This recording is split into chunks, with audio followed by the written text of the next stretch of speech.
जो बाबा लोग अंधविश्वास फैलाते हैं, लोगों को लूटते हैं, वही हिंदू राष्ट्र का अगर डंका बजाने लग गए तो इस ढंग का हिंदू राष्ट्र हम लाने वाले हैं। तो हिंदू राष्ट्र यानी किसका राष्ट्र? ब्राह्मणों का राष्ट्र, जिसमें ब्राह्मणों का राज रहेगा। नहीं, समानता वाला रहेंगे तो फिर हमारी कॉन्स्टिट्यूशन है ही ना। तो आपका झगड़ा मुस्लिमों से है, क्रिश्चियनों से है। भाई, ये क्रिश्चियन और मुस्लिम कहां से आए हैं? हिंदू राष्ट्र की कल्पना जो लोग रख रहे हैं, उन्होंने गए 10 सालों में क्या किया? अडानी अंबानी की संपत्ति यहां से वहां पहुंचा दी और गरीबी रेखाएं लोगों की बढ़ा दी। बाबा साहेब अंबेडकर का हिंदू राष्ट्र को लेकर क्या कहना था? देखिए, बाबा साहब अंबेडकर की मूल विचारधारा और भारत का संविधान, ये दोनों एक नहीं है, हम सभी जानते हैं। बाबा साहब की जो विचारधारा थी उसका बहुत बड़ा हिस्सा वो हमारे संविधान में ला पाए, लेकिन उनका हर विचार वो ला नहीं पाए। यानी छोटा सा एक उदाहरण मैं दूंगा। बाबा साहब की अध्यक्षता में हमारा संविधान बना, उसमें काफ़ी लोगों का सहयोग रहा है, लेकिन बाबा साहब अध्यक्ष थे और उनके जिस ढंग का संविधान हमारा बना है उसके लिए उन्होंने बहुत अच्छी लड़ाई की, इसलिए बाबा साहब का संविधान ऐसा हम कहते हैं इसको। वो तो संविधान पहले बना था 1950 में, वो राष्ट्र को अर्पण भी हुआ था 26 जनवरी को। और बाबा साहब ने 1956 में, यानी करीबन 6 साल बाद, बौद्ध धर्म को स्वीकारा था। सीधी सी बात है, बाबा साहब ने कहा था अपने जिंदगी में कि मैं हिंदू धर्म में पैदा हुआ हूं, लेकिन मैं हिंदू कर कर मरूंगा नहीं। और अपना ये शब्द संविधान बनने के बाद भी, हालांकि संविधान ही हमारा धर्म हुआ आज के जमाने में होना चाहिए, उसके बाद में बाबा साहब को ये नकार कर और एक धम्म स्वीकारने की आवश्यकता वैसे नहीं थी। वो संविधान को ही अपना धर्म बना सकते थे, लेकिन ऐसा न करते हुए उन्होंने धम्म को स्वीकारा। बुद्ध धर्म और बुद्ध धम्म में जमीन आसमान का फर्क है। जो बुद्ध धम्म बाबा साहब ने स्वीकारा वो प्योरली बाबा साहब जी का है, पूरी तरह से रैशनल है, वहाँ किसी अंधविश्वास के लिए जगह नहीं है। ये दो स्वतंत्र चीज़ें हैं। हम लोग हमेशा एक गड़बड़ करते हैं कि बुद्ध धर्म, जो जो जानकारी हमें पूरे बुद्ध धर्म की, पूरे विश्व की है, उसको और बाबा साहब का बुद्ध धर्म एक है, ऐसा कहीं तो भी दिमाग में मानकर चलते हैं। बाबा साहब ने ये क्यों किया, क्या किया, ये स्वतंत्र विषय है, क्योंकि जिस तबके के समाज को लेकर साथ में चलना चाहते और जिनके लिए उन्होंने ज़िंदगी भर काम किया। मैं व्यक्तिगत जीवन में और मेरे सामाजिक जीवन में मैं बाबा साहब को बहुत मानता हूँ, लेकिन इसलिए नहीं मानता कि वो बहुत विद्वान थे, और इसलिए भी उनको नहीं मानता हूँ कि उन्होंने कॉन्स्टिट्यूशन भारत की तैयार की। मैं इसलिए उनको मानता हूँ और बहुत ज़्यादा मानता हूँ कि वो इतने विद्वान थे, इसके बावजूद उनके बार बार अपमान हो रहे थे। जैसे सयाजी गायकवाड़ के संस्थान में पहले बार वो अधिकारी कर कर वहाँ सम्मिलित हुए, उनका चपरासी भी उनके जात के कारण उनका अपमान करता था। फिर वो इंग्लैंड पढ़ने के लिए गए, स्कॉलरशिप मिली, सयाजी राव ने मदद भी की, पढ़कर आए, बड़े अधिकारी बने। बड़े अधिकारी बनने के बावजूद उनका वहीं उसी ढंग से अपमान होता रहा। उनके पास में अमेरिका की पीएचडी थी, इतनी बड़ी डिग्रियां थी, इंग्लैंड में पढ़े थे। वे चाहते तो बहुत बड़ी नौकरी इंग्लैंड में कर सकते थे, अमेरिका में कर सकते थे, जहां उनको कोई भी आत्मसम्मान को उनके ठेस नहीं पहुंचा था। उनको ये पता था कि मैं इतना विद्वान हूं, सब कुछ हूं, और मंत्री बनने के बाद भी उनके अपमान होते रहे जात के आधार पर। ऐसी स्थिति में ये व्यक्ति इसी भारत में रहा और लोगों के लिए, पूरे समाज के लिए, पूरे देश के लिए काम करता रहा। मैं इतना मानता हूं कि अपने जिंदगी में आत्मसम्मान ये सबसे बड़ी बात होती है। आत्मसम्मान के साथ में कोई भी व्यक्ति समझौता नहीं करना चाहता है, चाहे उतना बड़ा त्याग कर सकता है, भिखारी जैसा रह सकता है, संपत्ति को नकार सकता है, दुनिया की हर चीज नकार सकता है, लेकिन आत्मसम्मान ऐसी चीज है कि वो उसका पूरे व्यक्तित्व का बैकबोन होता है, और उसको भी न्योछावर कर कर ये आदमी यहाँ अड़ा रहा। और अपने लोगों के लिए यानी पूरे भारतीय लोगों के लिए, पूरे भारत को अपना मानते थे, अपने लोगों के लिए काम करता रहा। इसलिए मेरे लिए बाबा साहब बहुत बड़े हैं। तो सीधी सी बात है कि बाबा साहब के मन में तो हिंदू राष्ट्र के लिए जगह ही नहीं थी, और हमारे संविधान में भी हिंदू राष्ट्र के लिए बिल्कुल जगह नहीं है।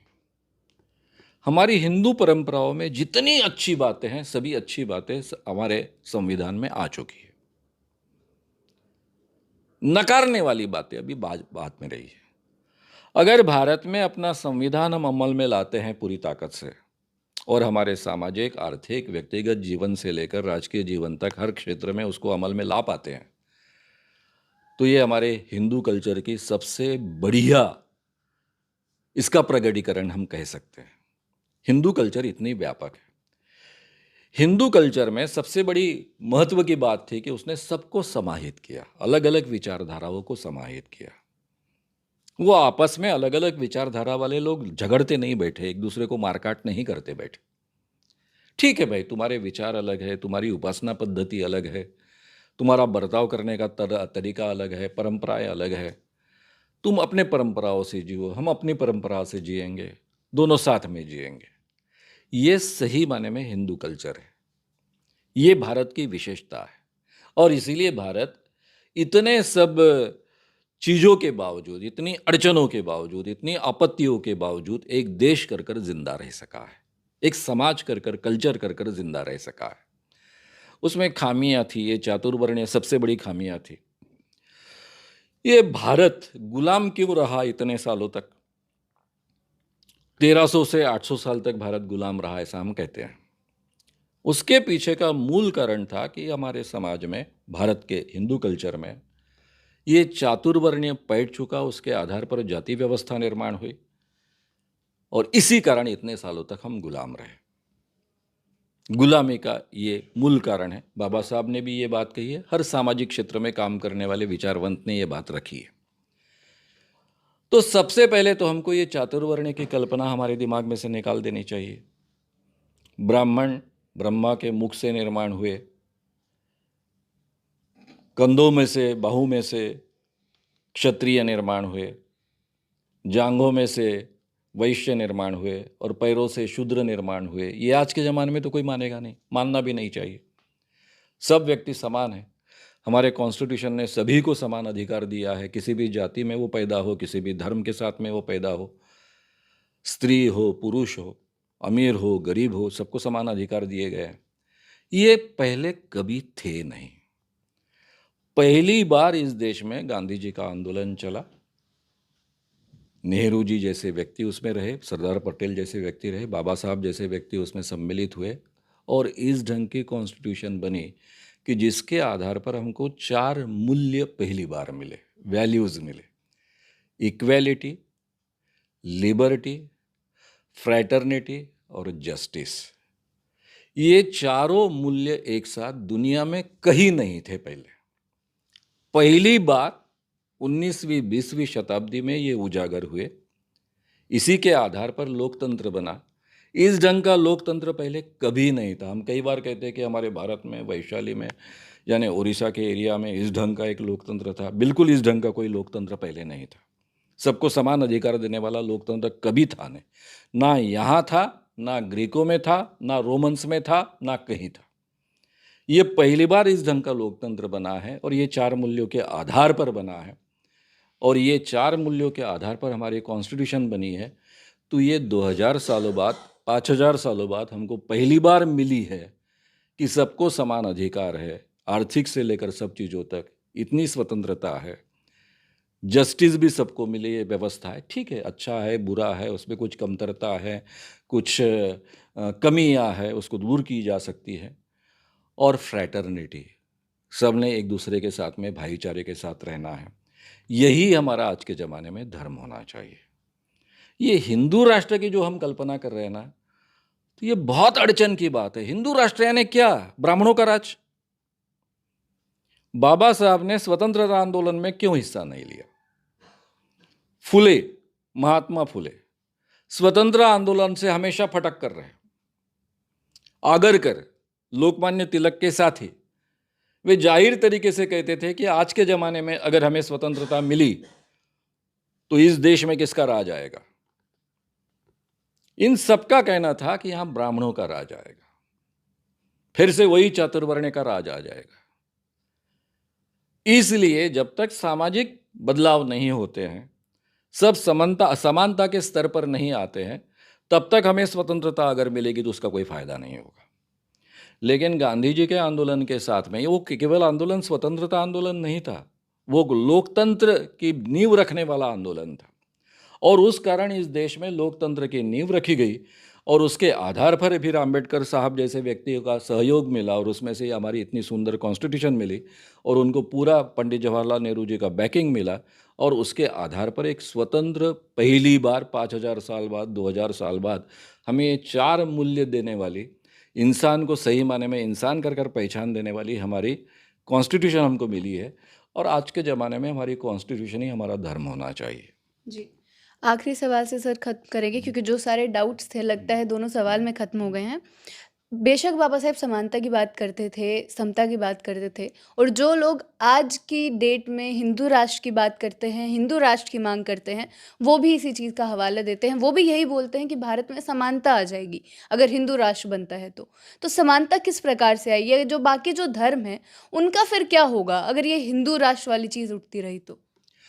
नहीं, ये हिंदू राष्ट्र की जो बात करते हैं, उनको हिंदू राष्ट्र के बारे में सही में कुछ पता नहीं होता है। हिंदू राष्ट्र की बात आरएसएस के बौद्धिक प्रमुख कभी नहीं करते थे। ये हिंदू कल्चर है और सबको समाहित करने वाली कल्चर है, ऐसी ही बात करते थे। ये अभी ये नई पौध जो आ गई, इवन सावरकर को बहुत विस्तार से हम पढ़ेंगे तो उसमें भी ये जिस ढंग के हिंदू राष्ट्र की वो कल्पना करते हैं, वो बहुत अलग कल्पना है। ये आज के बाबा लोगों के लिए वहां जगह ही नहीं है। अगर सावरकर जी ने जो हिंदू राष्ट्र की कल्पना रखी है वो अगर स्वीकारनी है तो सबसे पहले इन बाबाओं को छुट्टी देनी पड़ेगी। जो सब पुजारी लोग हैं उनको छुट्टी देनी पड़ेगी, उनको बाहर निकाल फेंकना होगा। इधर आप ये सब बंद करो काम, अपने आप को ब्राह्मण कहना छोड़ दो, ये कहना पड़ेगा। मैं हमेशा कहता हूं कि सावरकर 2 प्रकार के सावरकर है। स्वतंत्रता आंदोलन वाले एक सावरकर, उसके बारे में जो भी माफी मांगे नहीं मांगे इसके बारे में अलग चर्चाएं होती रहेगी। सामाजिक विचार रखने वाले सावरकर है वो बहुत ही आक्रामक है। दूसरी बात, काफी लोगों को ये पता नहीं होती है कि मनुस्मृति को जितना उन्होंने उल्टा पुल्टा किया है, जितना मनुस्मृति की आलोचना उन्होंने की है, बाबा साहब जी ने भी उतनी आलोचना नहीं की है। बाबा साहब जी ने मनुस्मृति जलाई है। जब हम सावरकर ने मनुस्मृति के बारे में जो कहा है वो पढ़ते हैं तो उन्होंने सीधा सीधा मनु को पागल कहा है। शुरुआत में मनुस्मृति में एक बात है, उसके बाद में उसके विपरीत दूसरी बात है, उसके विपरीत तीसरी बात है। तो उन्होंने कहा कि मनुस्मृति किसी एक व्यक्ति ने नहीं लिखी है, उसमें लोग ऐड करते गए और विरोधाभासी चीजें ऐड करते गए। पहले जो बात कही गई है उसको काटने वाली दूसरी बात है। ये तभी हो सकता है कि जिस व्यक्ति ने मनुस्मृति लिखी उसके दिमाग में फर्क पड़ते गया, वो पागल बन गया इसलिए उसने इस ढंग से लिखी। या फिर दूसरी बात हमको माननी पड़ती है कि एक व्यक्ति ने नहीं लिखी है, कई लोगों उसमें ऐड करते गए। यहां तक की बात उन्होंने कही है। अगर सावरकर जी के हिंदू राष्ट्र की कल्पना मानते हैं तो ये सब बाबाओं की तो छुट्टी हो जाएगी, पंडित पुरोहितों की छुट्टी हो जाएगी, तो वो तो कभी स्वीकारने वाले नहीं है। तो हिंदू राष्ट्र यानी किसका राष्ट्र? ब्राह्मणों का राष्ट्र, जिसमें ब्राह्मणों का राज रहेगा। नहीं, समानता वाला रहेंगे तो फिर हमारी कॉन्स्टिट्यूशन है ही ना। तो आपका झगड़ा मुस्लिमों से है, क्रिश्चियनों से है। भाई ये क्रिश्चियन और मुस्लिम कहां से आए हैं? हमारे देश में कितने यूरोपियन क्रिश्चियन हैं? वो नहीं बाकी रहने चाहिए, इसलिए उसने पीछे में ऐसी चीजें बांधनी चाहिए कि जिसके कारण वो पूरी तरह से पोंछ जाए। जिसे हम कहते हैं कांटे वाले पीछे झाड़ू लगाए जाए। ये कांटे वाले झाड़ू लगाकर उस व्यक्ति को कंपलसरी चलना पड़ता था। उसने रास्ते में थूकना नहीं चाहिए, इसलिए उसके गले में मटके बांधे जाते थे। अगर वो कहता है कि मैं रास्ते से जाते वक्त मैं थूकूंगा नहीं, मैं मटका नहीं बांधूंगा, तो नहीं चलता था, मटका बांधना ही है उसको। इंसान को इंसान कर इस देश में कई हजार सालों तक जीने का अधिकार नहीं था, ये फैक्ट है। यानी कुत्ता छुआ तो चलता है, सूअर छुआ तो भी चलता है, गाय छुई तो बहुत ही अच्छी बात है, लेकिन इंसान को छूना पसंद नहीं था। उससे पाप होता था, नहाना पड़ता था।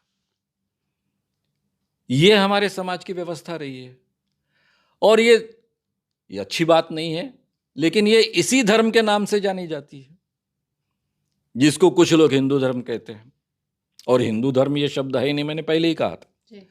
तो इसलिए हम किस ढंग का हिंदू राष्ट्र लाना चाहते हैं? हमको अगर हिंदू राष्ट्र लाना ही है और उसमें हिंदुओं को सब समानता से समाहित करना है, तो क्रिश्चियन और मुस्लिम है कौन? ये सभी तो हिंदू ही है ना, यहीं पैदा हुए हैं ना। अब उनकी अलग अलग विचारधाराएं हैं, उनकी परंपराएं शायद थोड़ी बहुत अलग हो सकती है, इसलिए उनको हम नकार सकते क्या? और नकारने की ये परंपरा कम से कम हिंदू परंपरा में तो नहीं रही है। मैंने पहले ही कितनी अलग अलग विचारधाराएं साथ में जीते आई हैं, इसका वर्णन पहले ही कर चुके। इसलिए हिंदू कल्चर, हिंदू धर्म नाम का कोई शब्द होता नहीं है, हो सकता नहीं है। हिंदू कल्चर अगर ये शब्द का हम उपयोग करना चाहते हैं, उसको सनातन कल्चर हम कह सकते हैं, तो इसमें सभी समाहित होते हैं। और जिस जमाने में ये सब अलग अलग विचारधाराएं थी, तब तो इन सब धर्मों का उदय होने की भी यानी संभावना है नहीं है, इसका भी हमको पता नहीं था।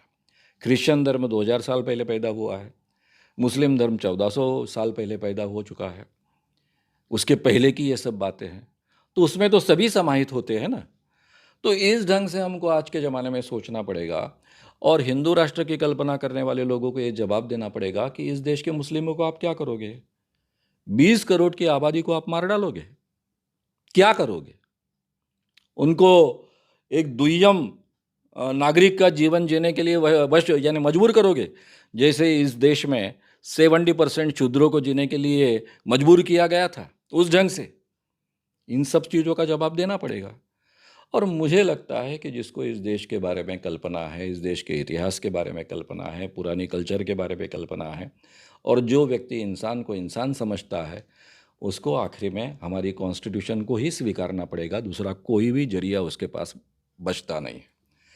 जो व्यक्ति अमानुष है, जो व्यक्ति इंसान को इंसान नहीं समझता है और इंसान इंसान है कर कर इसको इंसान की प्रतिष्ठा मिलने की आवश्यकता नहीं है ऐसा समझता है, वही अलग ढंग की कल्पना कर सकता है।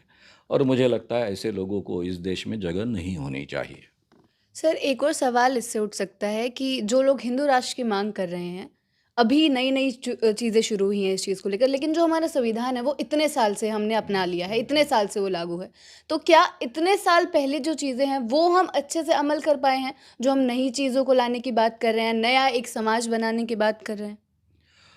नहीं, हालांकि जो हिंदू राष्ट्र की कल्पना करते हैं वो नया समाज बनाने की बात नहीं कर रहे हैं, वो तो पुराने समाज को लाना चाहते हैं।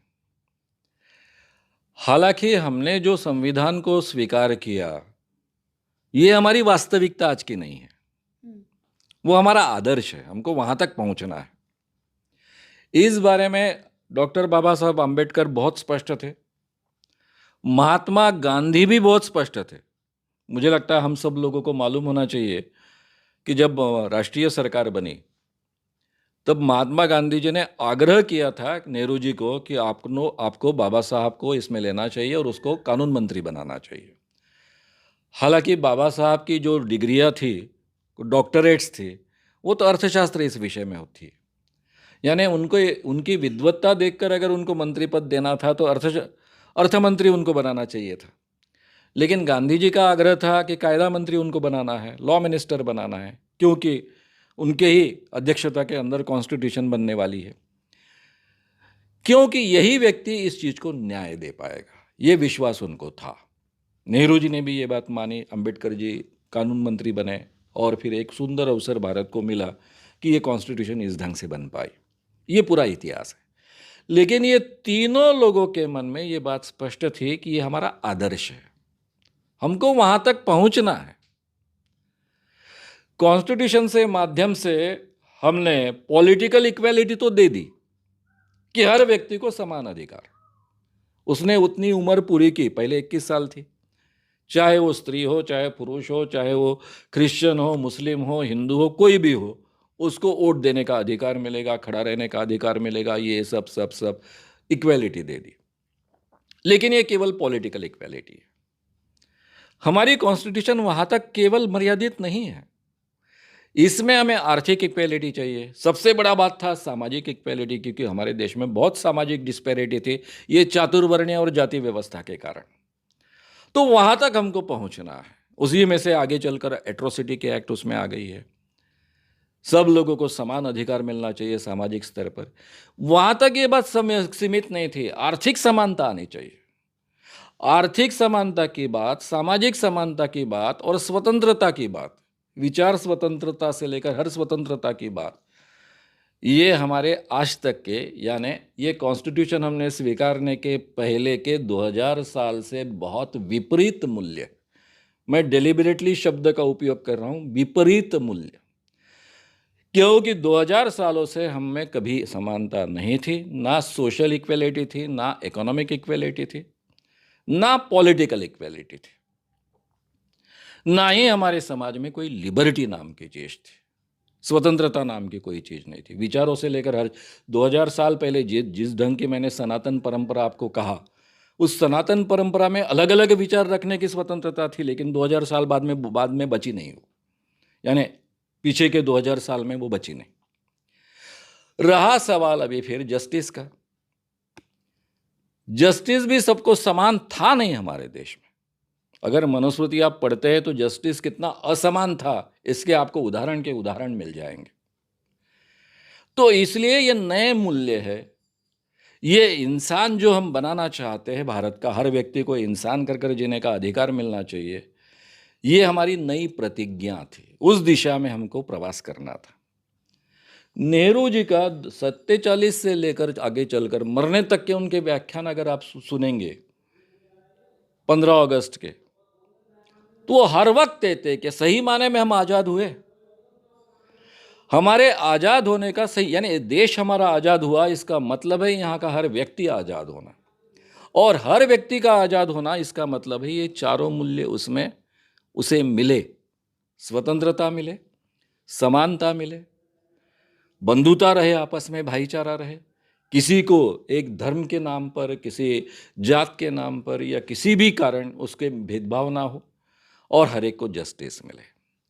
जिस दिन ये चारों बातें आएगी उस दिन सही माने में हम स्वतंत्र हुए। ये नेहरू जी व्याख्या करते रहे, गांधी जी 48 में चले गए थे, अंबेडकर जी जब तक जिंदा थे यही बात बार बार दोहराते रहे। तो इसलिए हमने जो कॉन्स्टिट्यूशन स्वीकारी है वो हमारा आदर्श है, उस दिशा में हमको चलना है, पहुंचना है। 70 सालों में हमने जो कुछ प्रयास किए उसमें कुछ कदम हम आगे बढ़े।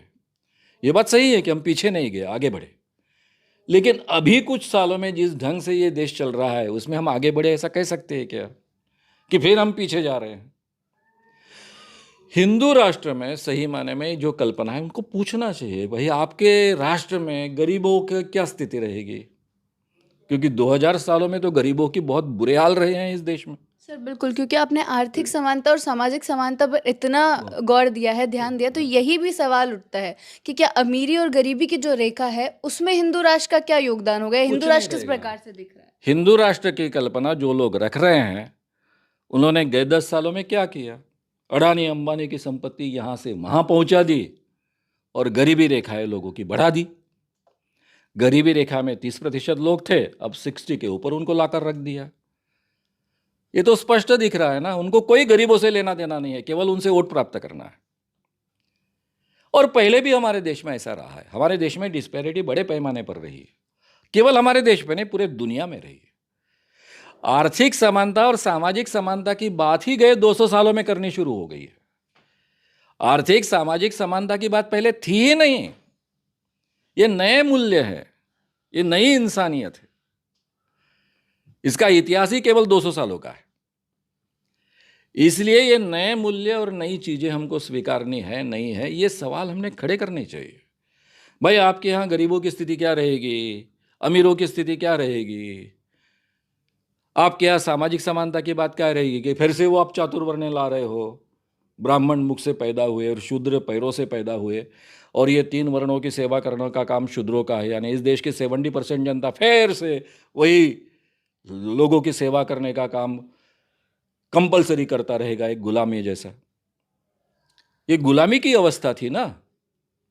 इसी के खिलाफ तो सभी स्वतंत्रता आंदोलन करने वाले लोगों ने लड़ाई की, चाहे अंबेडकर हो, चाहे महात्मा गांधी हो, चाहे ज्योतिबा फुले हो, इवन सावरकर हो।